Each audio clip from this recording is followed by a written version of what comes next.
Je vais d'abord vous présenter les intervenants ici présents. Alors, on a commencé la journée ce matin avec un duo, le duo Pascal Pic, Pierre-Marie Liédot, et on va débuter l'après-midi avec un trio. Ce trio est composé d'Alain André, donc directeur des ressources humaines d'Orange, Denis Pollet, directeur national de production de GSF, et si je termine par Lydie Breton, nonobstant toute galanterie, eh ben c'est tout simplement parce qu'elle va ouvrir cette deuxième partie avec nous, avec vous tous en fait. Lydie. Merci. Alors, ce moment-là, c'est le moment où le corps digère. Et donc, quand le corps digère, il est super occupé à sa digestion et vous allez manquer d'attention par rapport à tout ce qu'on va dire de super intéressant. Donc, je vais essayer de récupérer cette attention. Et donc, je vais vous demander de vous lever, s'il vous plaît.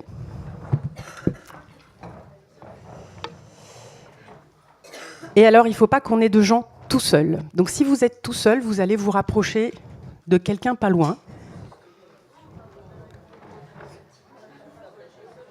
Voilà, mettez-vous à la même hauteur que quelqu'un d'autre. Si vous avez des vestes, pour pouvoir profiter de ce moment au mieux, je vous invite à les enlever.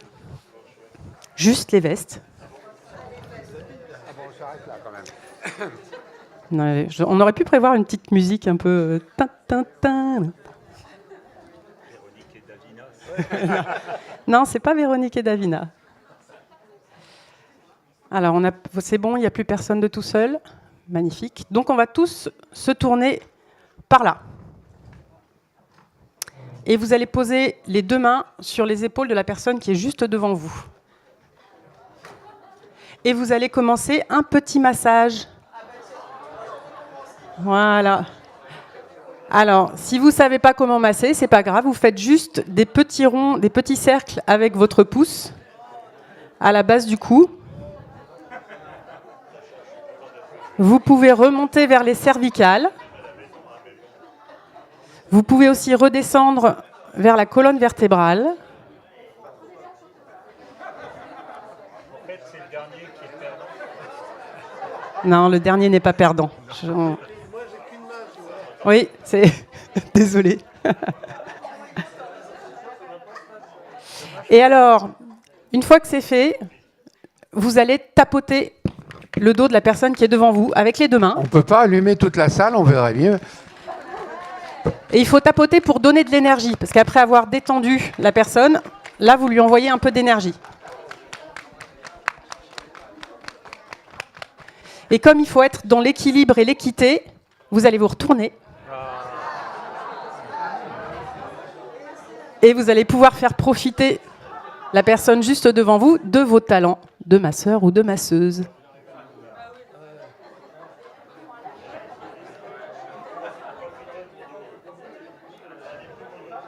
Et là, en matière de neurosciences, vous êtes en train de favoriser la sécrétion de dopamine et de sérotonine, les hormones du bonheur. Et puis, vous vous mettez en connexion avec la personne qui est devant vous, la personne qui est derrière, et puis même avec tout le monde, puisqu'il se passe la même chose pour tout le monde. Et vous verriez vos têtes d'ici, ça n'a plus rien à voir avec il y a 5 minutes. Après cette mise en train conviviale et en douceur, eh bien, je vais quand même me tourner vers notre hôte, enfin celui qui nous reçoit, parce qu'Alain André, bon, d'accord, est ici en tant que directeur des relations humaines d'Orange, mais en plus, chef de projet de cet endroit où nous sommes en ce moment. Ça demande une petite explication, parce que tout ça, c'est pas le fait du hasard, c'était pensé. Pour démarrer, juste une rectification sur mon titre. Alors, je suis effectivement dans les ressources humaines, mais je suis... Qualité de vie au travail, pardon. Directeur de la prévention et de la qualité de vie au travail. C'est ça, oui, oui. Je pourrais expliciter ensuite ce que ça recouvre. Oui, un mot sur le site. Donc, j'ai eu le plaisir et le bonheur d'être chef de projet de la création de ce site, qui est le site de la recherche et de l'innovation et du marketing stratégique du groupe Orange. Alors, c'est une aventure le site a quelques années déjà. Et l'aventure a duré 4 ans, était assez innovante au niveau du groupe Orange, puisque c'est la première fois qu'on décidait de mettre en place un groupe de projets intégrés, associant à la fois les RH, l'immobilier, les salariés, les représentants du personnel, de manière à créer un site qui réponde aux besoins des salariés. Alors ça n'a pas été une aventure facile, elle a duré 4 ans, mais je pense que le résultat est là, vous pouvez l'apprécier. C'est un site que tous les salariés apprécient. Ce qu'ils apprécient moins parfois, c'est la distance pour venir au site avec les encombrements de la vie parisienne, mais le site est globalement apprécié. Voilà, j'en dirai pas plus, même si je pourrais développer pendant 1 heure ou 2 cette aventure et le ressenti salarié ainsi que l'organisation mise en place sur le site pour favoriser en fait l'échange, la convivialité et l'esprit collectif de travail sur le site. Et en fait, certaines petites choses sont faites quand même pour l'acheminement vers le site, que ce soit des navettes. Oui, alors évidemment, comme le site est un peu loin, on a mis en place des navettes électriques pour permettre aux salariés de rejoindre le site.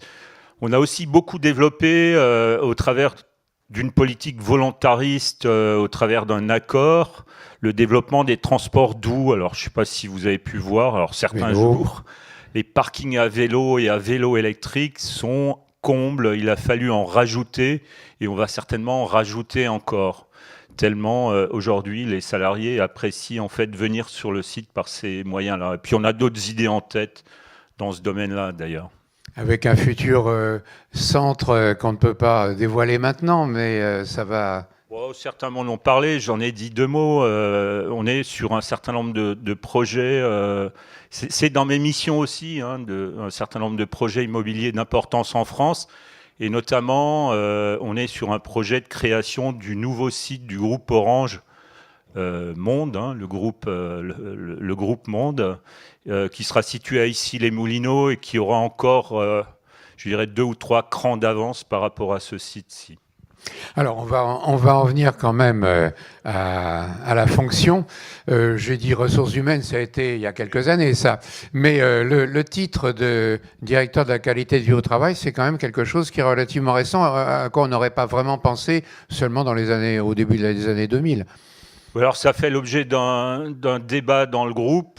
On est passé d'une organisation un peu encheminée avec la santé, la sécurité, puis d'autres fonctions, les services sociaux dans le groupe, en France essentiellement. On est passé par d'autres appellations et aujourd'hui, on a stabilisé l'appellation. Et chez Orange, c'est transversal. On parle de qualité de vie au travail. On ne parle pas de bonheur au travail, mais de qualité de vie au travail.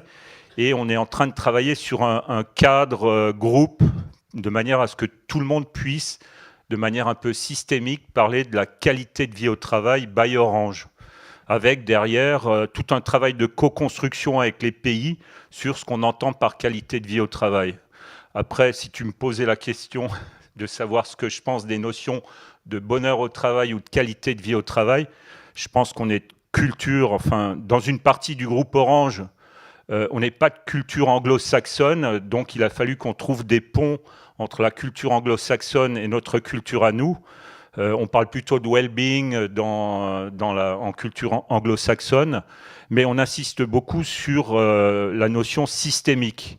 Bien sûr, tout ce qu'on peut faire autour de la méditation de pleine conscience ou de sujets passionnants comme cela peuvent être intéressants dans une entreprise, mais pour nous, ce qui est essentiel, c'est de conserver et de solidifier les fondamentaux, la santé au travail, la sécurité au travail, la réflexion sur le travail lui-même, qu'est-ce que le travail, sur l'environnement de travail, des réflexions autour du management également, et depuis peu, on a inclus une 5e dimension qui est celle du mieux-être individuel, qui permet d'aborder des sujets comme le mieux manger, le mieux dormir, enfin tout ce dont on peut parler aussi quand on parle de qualité de vie au travail. Mais c'est une 5e dimension qui a été rajoutée, les fondamentaux restant ceux indiqués. Mais ça va jusqu'à accompagner certains projets personnels, non ? Oui, alors effectivement, alors ça peut m'amener à vous parler, pour faire le lien avec le sujet des neurosciences, puisque le fil rouge, c'est les neurosciences. C'est ça. Et j'ai envie de reprendre ce qui a été dit ce matin. Là, on essaye de passer alors je ne sais pas quelle était la race de singe, du macaque, c'est ça, Oui. au chimpanzé.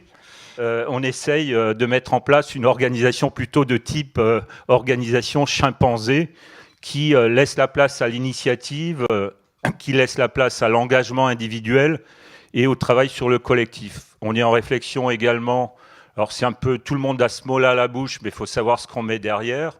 On essaye de transformer nos organisations pour mettre en place des modes agiles, encore que, comme c'était dit ce matin, l'agilité et les méthodes agiles ne s'appliquent pas forcément à toutes les activités et à toutes les organisations. Donc on est en réflexion sur ces sujets-là. On est en réflexion également, et on a Gaëtan qui est dans la salle, qui est docteur en neurosciences.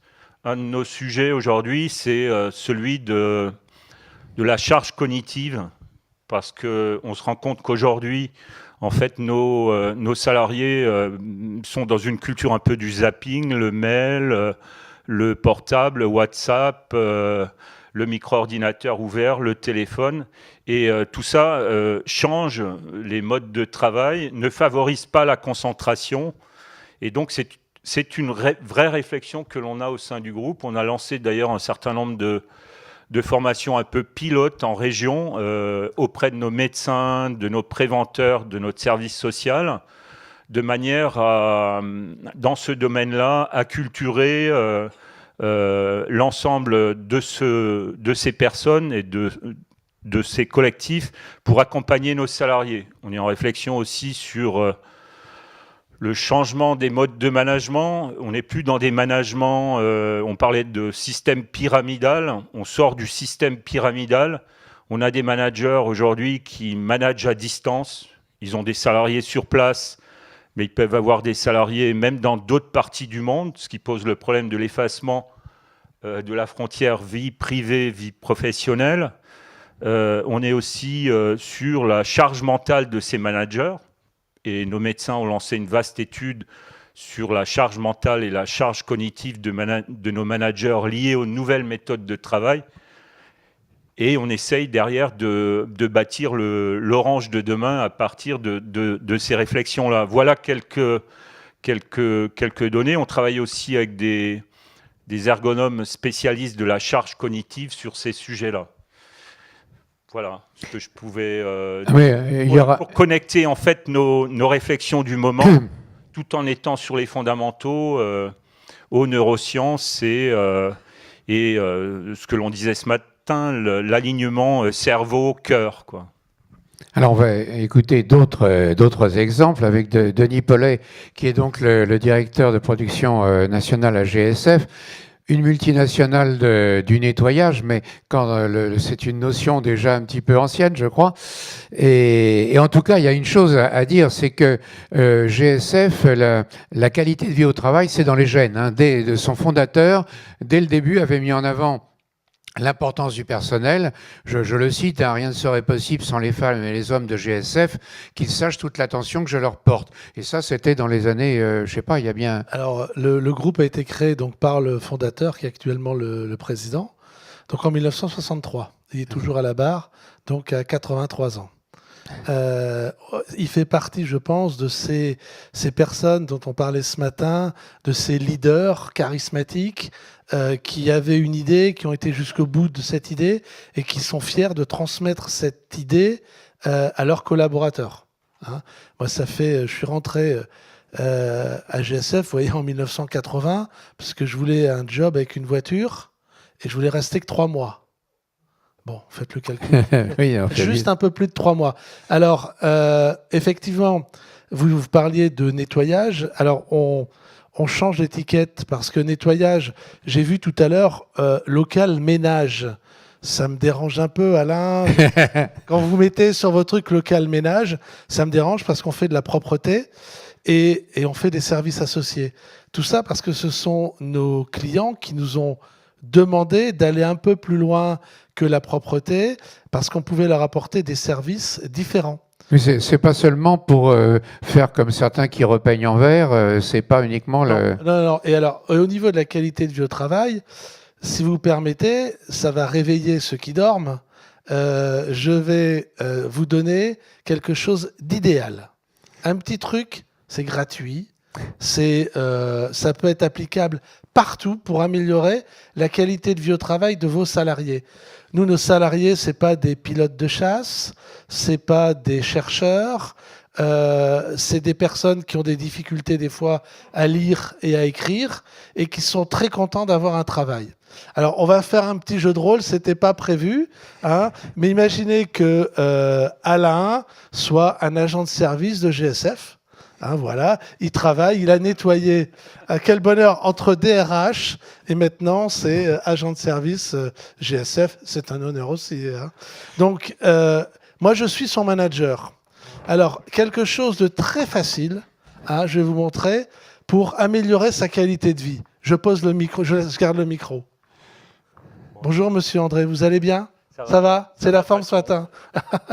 Ouais, vous voyez, c'est pas grand-chose de dire bonjour à l'ensemble de ses salariés et de ses collaborateurs. C'est quelque chose, moi je vois on travaille pour 37 groupes du CAC 40, donc vous imaginez, dans beaucoup d'entreprises, dans beaucoup de bureaux, de tours à la défense, les gens passent comme ça, ils sont ou dans leur smartphone, ils regardent leur mail, ils passent à côté, ils ne disent jamais bonjour. Alors que c'est pas grand-chose, c'est gratuit et ça amène énormément de plus-value de dire bonjour. Surtout vis-à-vis de personnes qui sont pas considérées, qui font un travail, bon, souvent payé un peu plus cher que le SMIC. Hein, c'est pas des salaires comme des pilotes de chasse. Et quand on voit le résultat que ça donne, ça améliore énormément la qualité de vie au travail.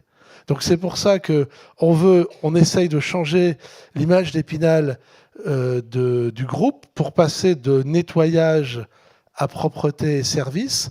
Tout ça pour expliquer à nos salariés que il y a une qualité de vie au travail. Ils font partie de la qualité de vie au travail des clients.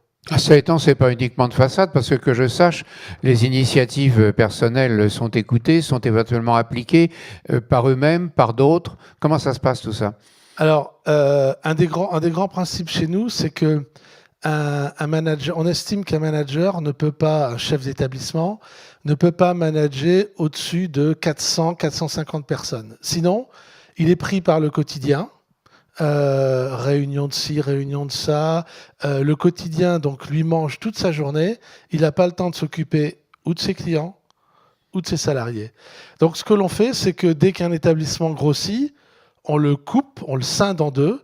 Ça permet de promouvoir un inspecteur en tant que chef d'établissement. Et il y a un véritable ascenseur social. Moi, j'ai un directeur de région qui était un des anciens laveurs de vitres quand j'étais en province à Orléans. Voilà.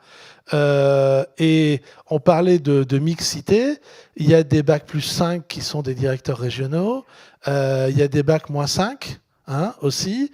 Et ça permet d'avoir tous, on ne vient pas tous de la même école, donc, et de bénéficier de ce qu'il a appris, parce que quand il était laveur de vitres, il a appris plein de choses sur les clients, sur l'organisation. Que des cadres sup connaissent pas forcément. Bien sûr, que les cadres sup ne connaissent pas.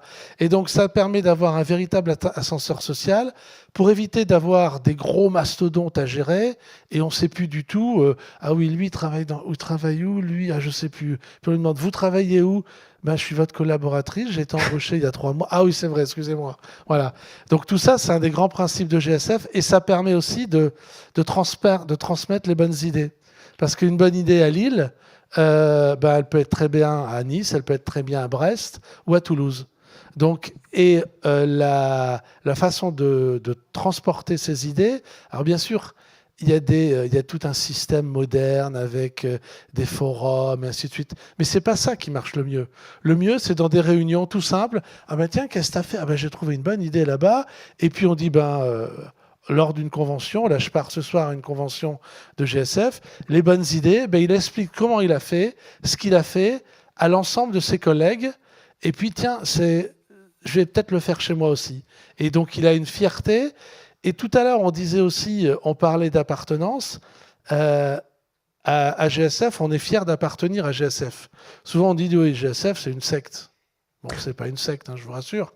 Je suis pas un gourou et notre patron, c'est pas un gourou. Parce que cette notion d'appartenance, elle existe du chef de chantier, de l'agent de service, jusqu'au cadre sup.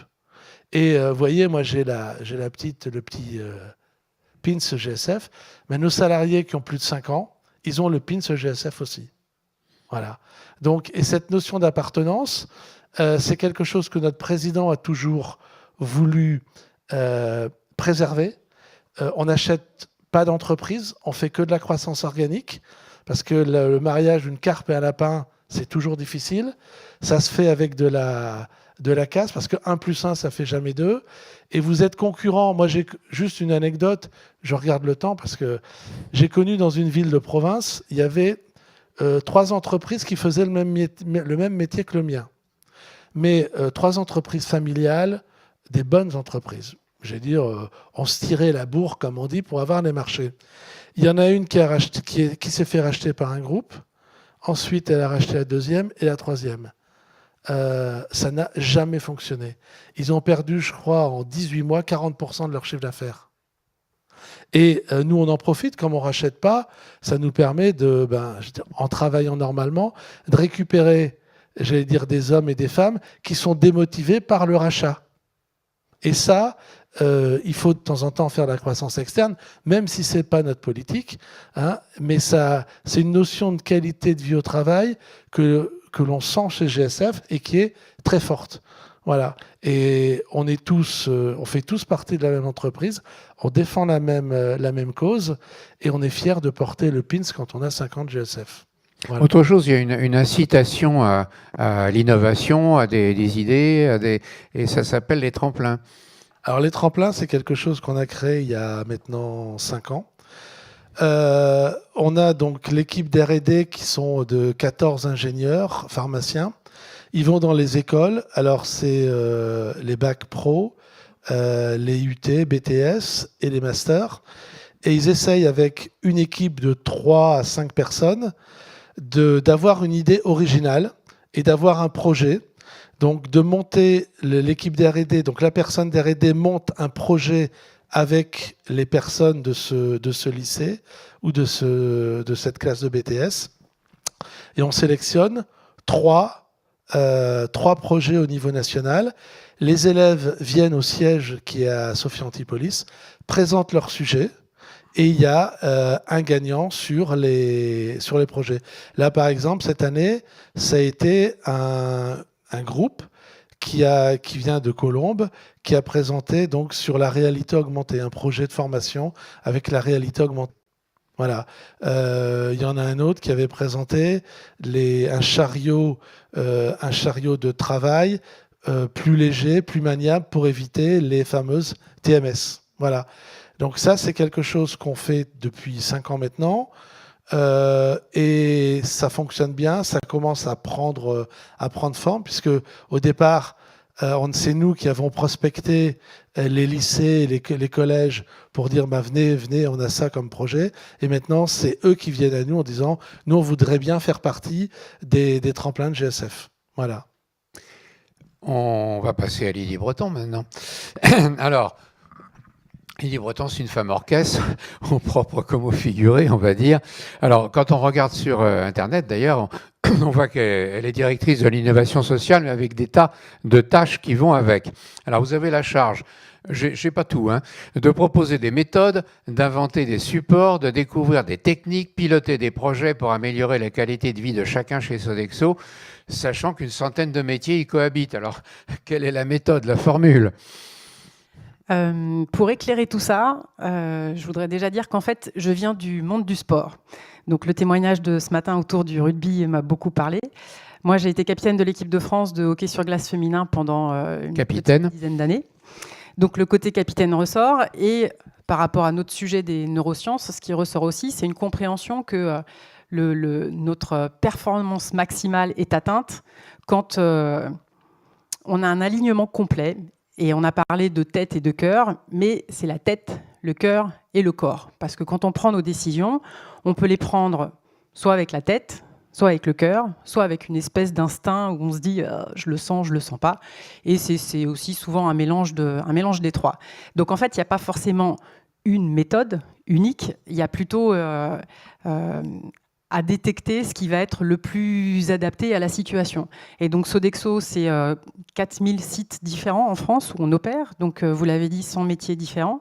Et les besoins d'une danseuse au Lido ou d'un cuisinier sur la Tour Eiffel ou d'une femme qui fait l'accueil dans une entreprise sont forcément hyper différents. Donc la méthode, c'est en fait de ne pas avoir vraiment de méthode, quoi.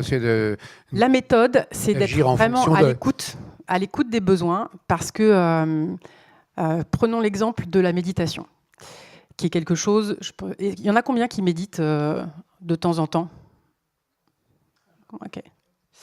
La méditation, c'est un super outil, on l'a évoqué ce matin, de retour à soi, d'introspection, de relaxation, d'équilibrage, etc. Mais si je déboule dans tous les sites de Sodexo en disant « hop, hop, hop, on s'arrête, on va méditer », il y a des gens qui vont pas du tout accrocher à ça, parce qu'ils sont pas prêts, parce qu'ils n'ont pas envie, parce que c'est pas le bon moment, parce que arrêter le fonctionnement d'un site d'un seul coup, ça va pas. Donc pour moi, la méthode, c'est plutôt d'écouter nos collaborateurs sur les sites qui s'expriment au travers de baromètres, mais qui s'expriment aussi au travers de leurs managers qui nous font remonter des informations. De capter aussi tout ce qui se passe dans notre écosystème, chez nos clients, dans l'environnement d'une manière générale, et puis de sentir là où il y a une appétence pour quelque chose. Et quand il y a une appétence pour quelque chose, c'est comme de saisir la vague et de se dire on y va. Donc ça peut être de la méditation, ça peut être du yoga, ça peut être des échauffements pour commencer sa journée de travail, ça peut prendre des formes vraiment très très différentes. Y compris des engagements un petit peu plus en dehors du cadre professionnel sur la contribution à des causes nobles comme lutter contre la faim, puisqu'on a une fondation qui lutte contre la faim qui s'appelle Stop Hunger. Une fondation, carrément, oui. Oui, une fondation. Et l'idée n'est pas d'imposer à tout le monde de donner son temps pour faire du mécénat de compétences ou donner de l'argent au Resto du Cœur avec qui on est partenaire, mais vraiment d'y aller parce que c'est le cœur qui a envie de s'exprimer. Et chez Sodexo, on a 3 valeurs qui sont très fortes: esprit d'équipe, esprit de service et esprit de progrès. Et c'est pour que ces valeurs-là, elles vivent, pour que ça ne soit pas juste des mots sur une plaquette, mais bien une expression voilà ce que Pierre Bellon a mis dans cette entreprise quand il l'a créée en 1966, donc on est un tout petit peu plus jeune. Et que ça revête une réalité pour les collaborateurs et qu'ils trouvent un espace pour exprimer cette envie, cette émotion, cet élan-là. Alors j'ai vu aussi qu'on s'intéressait aux petites tracasseries du quotidien. Ça s'appelle les ateliers, les irritants du quotidien. Il y a effectivement des choses qui sont tellement anodines qu'on peut penser qu'on ne peut pas y porter remède, que chacun doit se débrouiller. Alors ça se passe comment? Alors ces ateliers, c'est une autre façon d'écouter nos équipes. Et l'idée de ça, c'est au départ d'aller détecter le petit caillou dans la chaussure. Le truc qui vous pompe de l'énergie, qui n'est pas très grave, mais à chaque fois, ça vous gave. Et je vais prendre l'exemple sur nos sites. On a des responsables de sites forcément qui travaillent régulièrement avec Internet. Et ils avaient parfois un débit très restreint. Et ils avaient coutume d'appeler ça la roue de la mort. Vous savez, la petite roue là, qui tourne, qui tourne, qui tourne. Et il y a juste un moment, c'est plus possible parce qu'on est complètement en décalage avec le rythme de la machine qu'elle nous impose et ce besoin qu'on a d'aller vite. Donc on a mis autour de la table nos équipes de l'informatique, nos équipes des achats, nos équipes qui travaillent sur ce qu'on appelle les outils métiers pour qu'on trouve un moyen de rendre le système plus efficace. Il y avait aussi des sujets RH sur simplifier l'entrée des collaborateurs dans l'entreprise. Je vous passerai les détails, mais c'est vraiment dans cette idée de rendre le quotidien plus facile pour évacuer tout ce qui fait monter le cortisol. Donc le cortisol, c'est ce qui génère du stress. Et quand on génère du stress, on a le cortex préfrontal, qui est notre cerveau qui prend les décisions de manière raisonnée, structurée, propre et agile. Il perd en efficacité puisque le cortisol qui nous aide dans les zones de stress, normalement le stress c'est pour qu'on ait toute l'énergie qui descende dans les jambes et qu'on puisse courir et aller se réfugier dans un arbre si on est poursuivi par un ours ou autre chose. Donc évidemment quand on a trop de cortisol, en fait on réfléchit plus bien et ça nous gêne complètement dans le quotidien. Donc se débarrasser des irritants, C'est comme méditer. Ça fait descendre le niveau de cortisol et ça nous remet dans un état qui est beaucoup plus propice à l'efficacité quotidienne. Alors, j'ai lu dans vos différents propos, l'innovation est d'abord une histoire d'hommes et de femmes avant d'être une histoire de technologie et d'outils. J'ai la conviction que l'innovation passe par la révélation et l'encouragement des talents de chacun. Alors, on a envie de tous être d'accord là-dessus, mais est-ce que vous pouvez illustrer le propos ? Alors, je vais vous illustrer avec mon cas personnel. Donc, moi, je suis chez Sodexo depuis 22 ans maintenant, et j'ai commencé en tant que responsable de secteur, donc opérationnel, pendant 5 ans, et puis après, j'ai fait du marketing. Et dans ma vie sportive et dans ma vie professionnelle, j'ai eu 2 moments assez clés. Le premier moment, c'est quand je me suis mise au hockey sur glace. J'avais 13 ans. 13 ans, c'est très très tard pour se mettre à un nouveau sport, surtout que moi, je venais de la danse classique, donc ça n'avait rien à voir. Et du jour où j'ai commencé, où je me suis décidée, j'ai dit un jour, je serai capitaine de l'équipe de France. Carrément. Ouais, carrément. D'autant qu'il n'y avait pas d'équipe de France. Et en fait, ça ne m'a pas gênée. Et je trouve qu'on a ce pouvoir, quand on est gamin, d'avoir des rêves et de se laisser porter par ses rêves et de ne pas s'imaginer 2 secondes que ça ne puisse pas être possible. Et ce rêve, ça vous donne une direction, ça vous donne un élan, ça vous donne une énergie vers laquelle vous tournez. Donc, j'ai travaillé, j'ai mangé des heures de glace, comme on dit. Et au bout de 3 ans, j'étais sélectionnée pour la première fois en équipe de France. Et au bout de 4, à 17 ans, j'en étais capitaine.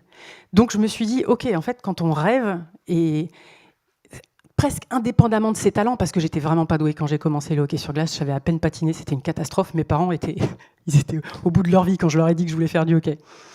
Et dans ma vie professionnelle, après une réorganisation, c'est pareil, mon job saute. Oh, et là, je me retrouve la tête dans le mur à me dire, mais qu'est-ce que je vais faire ?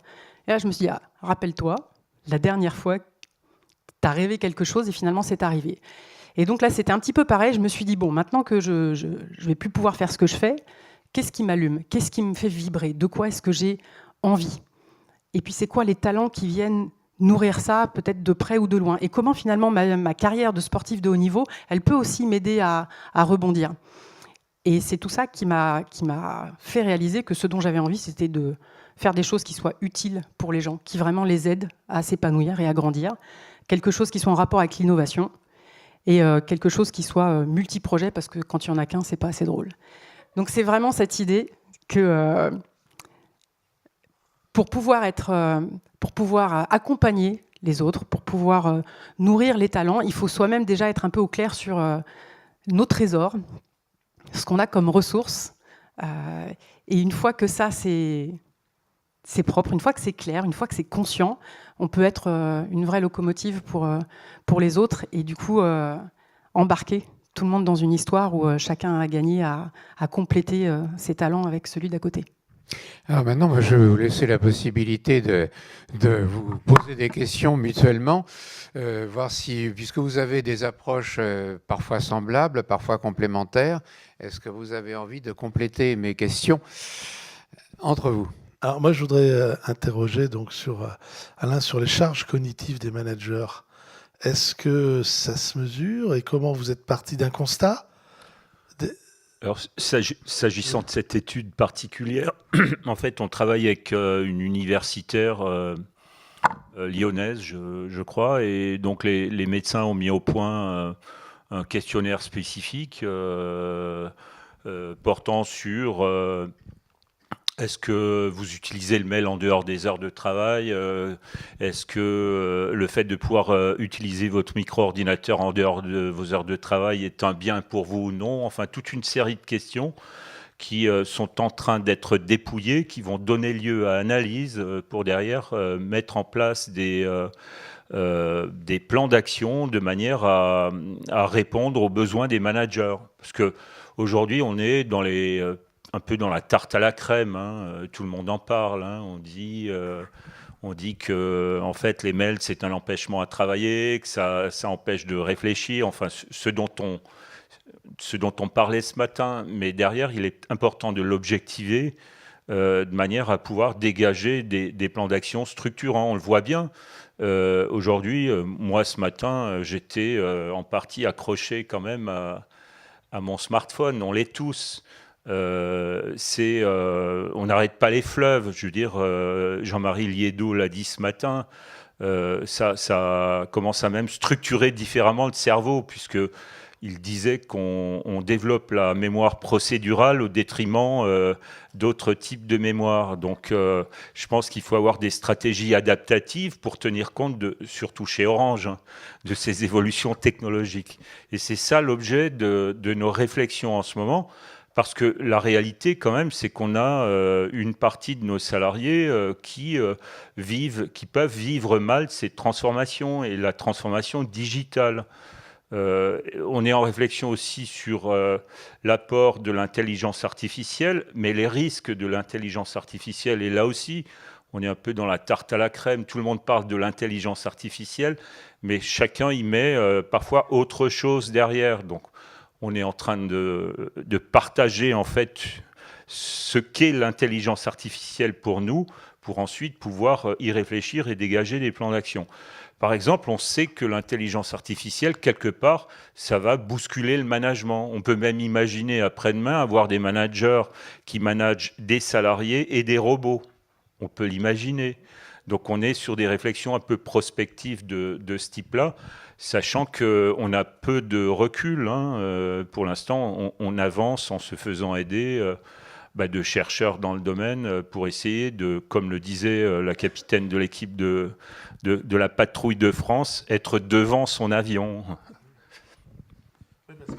Je vois dans notre métier, on aura forcément des robots qui vont arriver demain, voire après-demain, et on aura des managers qui vont manager et des robots et des salariés directement. Ça, c'est quelque chose qui va arriver vite. Je pense dans le métier de Sodexo aussi, d'ailleurs.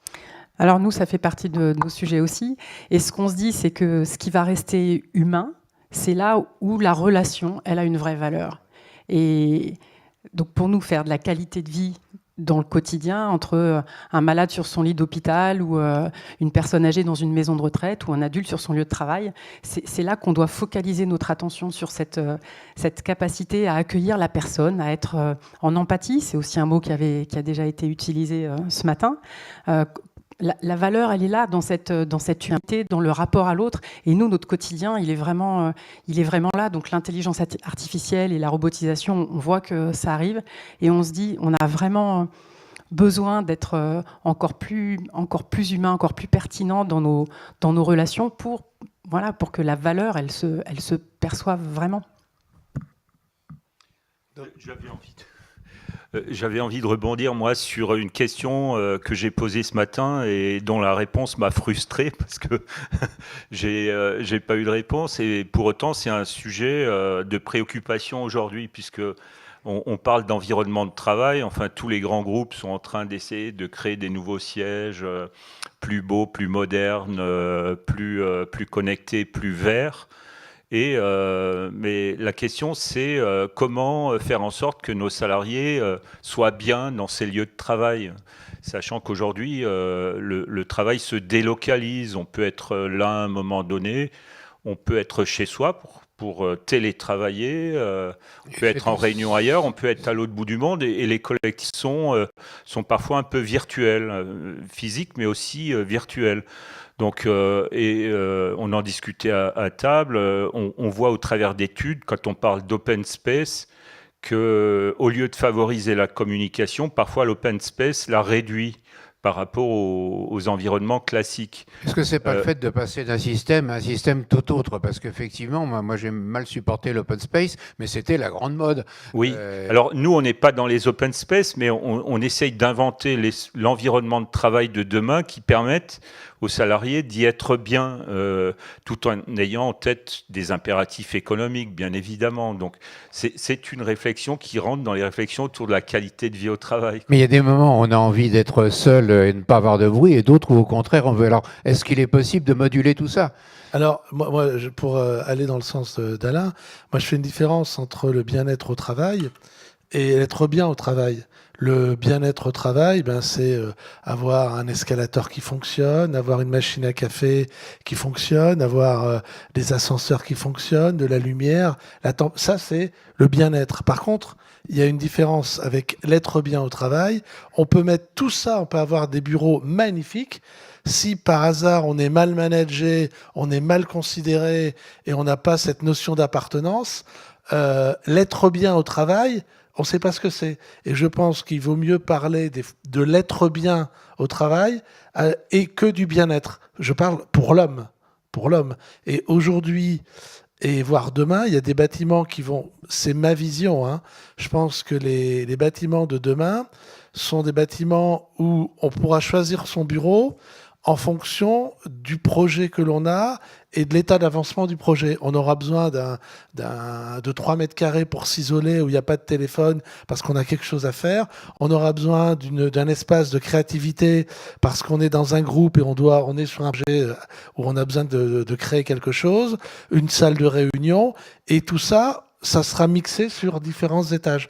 Et je pense que les bureaux de demain, ça sera justement ça. Et on va bien voir, parce que sur la région parisienne, il y a de mémoire 470 projets qui vont sortir d'ici 2020. Des projets à 125 000 mètres carrés pour un nouvel tour total qui va être à la Défense, à des projets de 5-6 000 mètres carrés de bureaux qui vont déménager. Donc ça veut dire que les bureaux vont changer. Et aussi, je suis d'accord avec ce que dit Alain, parce que la notion de greening, alors j'ai utilisé un mot, la biophilie, le design biophilique, c'est quelque chose qui va prendre de plus en plus d'ampleur dans les bureaux.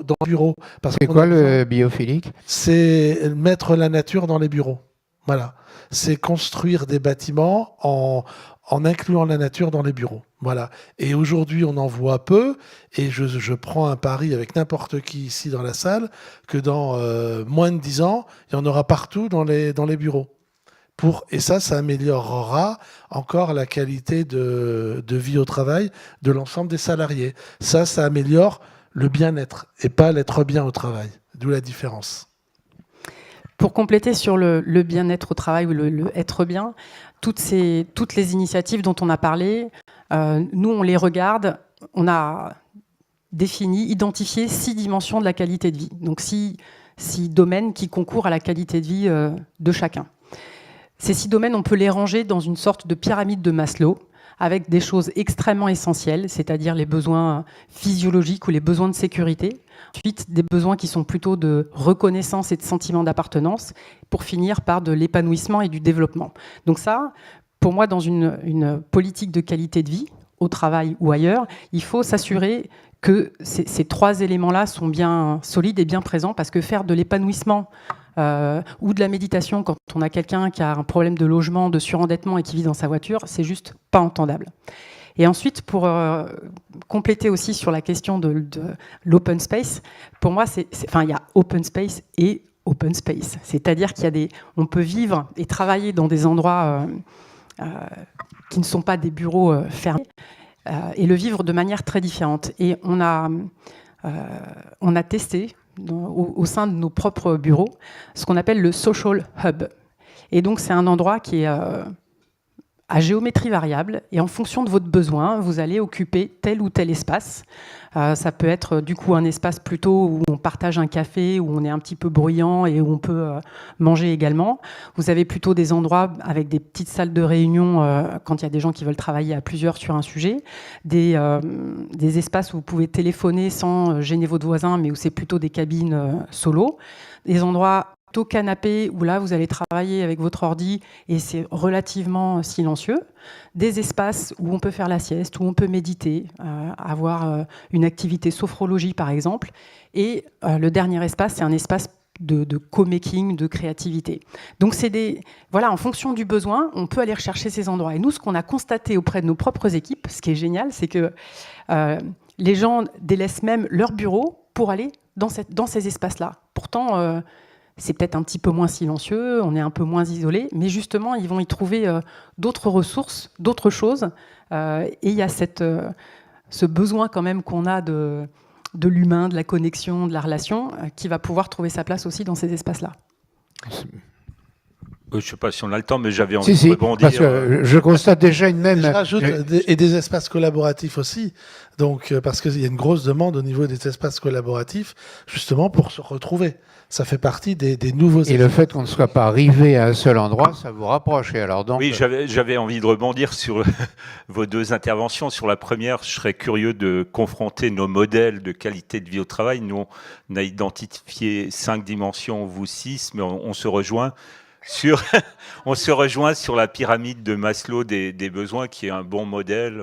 C'est vrai que quand les besoins fondamentaux ne sont pas remplis, c'est inutile parfois de s'intéresser au reste. Et sur la problématique du social hub, c'est aussi nos réflexions en cours, mais le pas que l'on souhaite franchir, c'est carrément l'abandon du bureau individuel, parce que le bureau individuel ou l'espace collectif de travail à 3-4, ça relève quand même du marqueur social, et abandonner ces marqueurs sociaux pour être dans le complet collectif sans avoir de lieu d'identification sociale, c'est encore un pas qu'on essaye de franchir et qui n'est pas simple, quoi. non, tout le monde n'acceptera pas forcément de quitter son bureau avec cette surface, etc., quoi. son bureau personnalisé, parce qu'il a été nommé chef, et puis il a un bureau qu'il a bien personnalisé avec ses photos et ainsi de suite. Ça sera assez difficile pour lui.